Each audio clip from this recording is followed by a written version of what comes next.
အားလုံးပဲမင်္ဂလာပါဒီနေ့ကတော့ကျွန်တော် run နေပေါ့နော်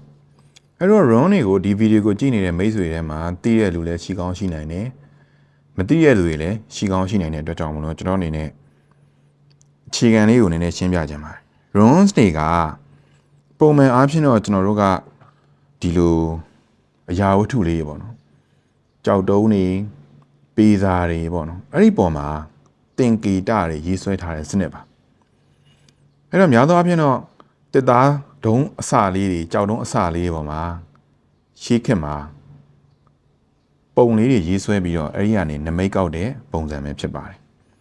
အဲ့တော့ဒီဘက်ခေတ်မှာတော့ Oracle လို့ခေါ်တဲ့ get အနေနဲ့ပြန်ဖြစ်လာတယ်ပေါ့နော်ဒါပေမဲ့ကျွန်တော်စီမှာတော့ original ဒီကြောက်သားပေါ်မှာရေးထားတဲ့ runes အမျိုးအစားတွေလည်းကျွန်တော်လေ့လာဖို့စုထားရတော့ရှိပါတယ်ဒါပေမဲ့ဒီ reading တွေကိုကြည့်နေတဲ့မိတ်ဆွေအများစုကအဲ့ဒီအရာကနေနဲ့စိမ့်နေတဲ့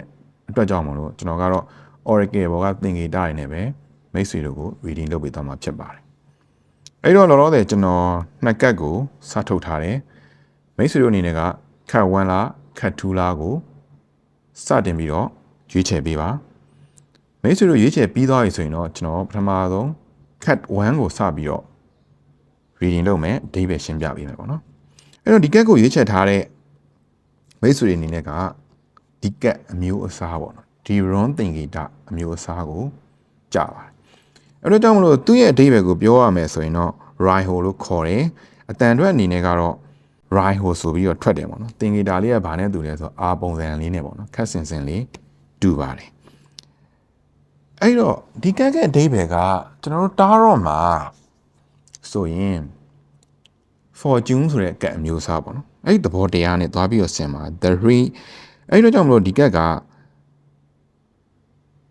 အဆုံးစမရှိသွားရတော့မယ်တနည်းအားဖြင့် the wheel ပေါ့နော်တန်နေရာတစ်ပတ်လဲသွားတော့မယ်ဆိုတဲ့အဓိပ္ပာယ်မျိုးကို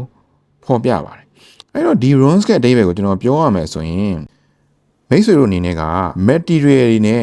spiritual journey ဆိုပြီးတော့ခေါ်ပါတယ်အဲ့ဒီအဓိပ္ပာယ်ကကိုဖြစ်ချင်တာကိုလှုပ်ချင်တဲ့အရာတွေမှာတနည်းအားဖြင့်ကိုယ့်ရဲ့စိတ်နဲ့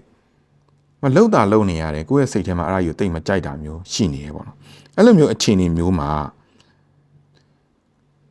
အဲ့ဒီနှစ်ခုကိုပေါ့နော်ကိုလှုပ်နေရတဲ့အရာရဲ့ကိုယ်စိတ်ထဲမှာနှိမ့်မြို့တာမနှိမ့်မြို့တာတွေက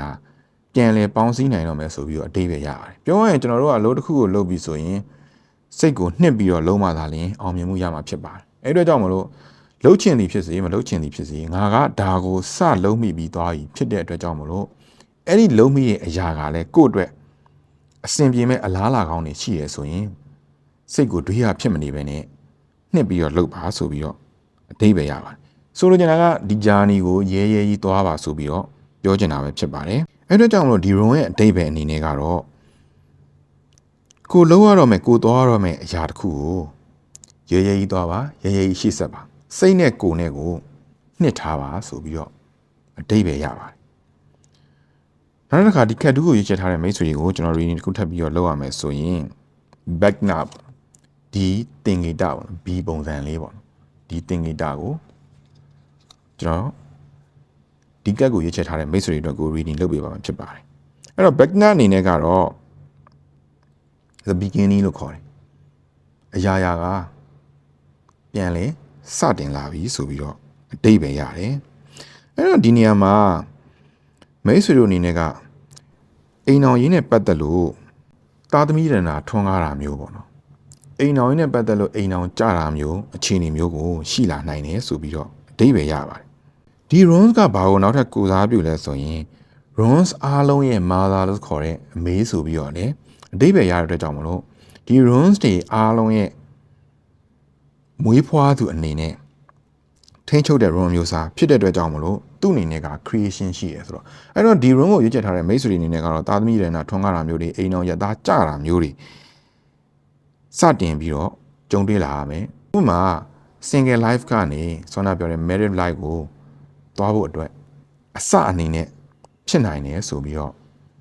ဒီ run ကနေအတိတ်ပဲရပါတယ်ဒါကတော့ကျွန်တော် runs တွေနဲ့ပတ်သက်ပြီးတော့မိတ်ဆွေတို့အတွက်ကိုဘူးသူဒဖြစ်ဖို့တော့၎င်းကျွန်တော်အနေနဲ့ reading လုပ်ပေးထားတာပဲဖြစ်ပါတယ်ဒီ runes တွေနဲ့ပတ်သက်လို့ကတော့များသောအားဖြင့် အဆောင်လုပ်တဲ့နေရာမျိုးမှာအဓိကသုံးတဲ့အမျိုးအစားတွေပဲဖြစ်ပါတယ်အဲ့တော့တာရောလိုဟာမျိုးနေရတော့ကျွန်တော်ကကြဲကြဲဝင်းဝင်းနှက်ဆက်ပေါ့နော် reading လုပ်ပေးပြတာများပါတယ်ဒီ runes တွေနဲ့ပတ်သက်ပြီးတော့ကျွန်တော် personal reading ကတော့ကိုယ်အနီးနားကလူနဲ့ယဉ်နေတဲ့လူတွေကိုပဲလုပ်ပေးပူပါတယ်ဘာကြောင့်လဲဆိုတော့ rune အနေနဲ့ကကျွန်တော်တို့ကဒီအရာဖြစ်ချင်တယ်အဲ့ဒီအရာဖြစ်အောင်ဘယ်လိုလုပ်ရမလဲဆိုတာထက်အဲ့ဒီ runes တွေကိုကျွန်တော်တို့ကဆွဲပြီးတော့အဆောင်အနေနဲ့ဆောင်ပြီးတော့ manifest လုပ်တဲ့နီးမျိုးတွေရှိရတဲ့ကြောင့်မလို့ကျွန်တော်အရန်စိမ့်တဲ့သူတွေကျွန်တော်မသိတဲ့သူတွေဆိုရင်တော့အဲ့ဒီအဆောင်တွေကိုပေးလေပေးထားမရှိပါဘူးကျွန်တော်အနေနဲ့အပြင်မှာသိတဲ့သူမျိုးတွေကိုပဲအဲ့လိုအဆောင်မျိုးတွေကိုပေးပါတယ်ဒါကတော့ကျွန်တော်ဘူးသဒ္ဒအနေနဲ့ပဲပြောပြတာဖြစ်ပါတယ်အားလုံးပဲစင်ကြင်မယ်လို့မျှော်လင့်နေကျွန်တော်ဒီ reading လေးကိုဒီနေရာမှာအဆုံးသတ်လိုက်ပါမယ်အားလုံးကိုကျေးဇူးတင်ပါတယ်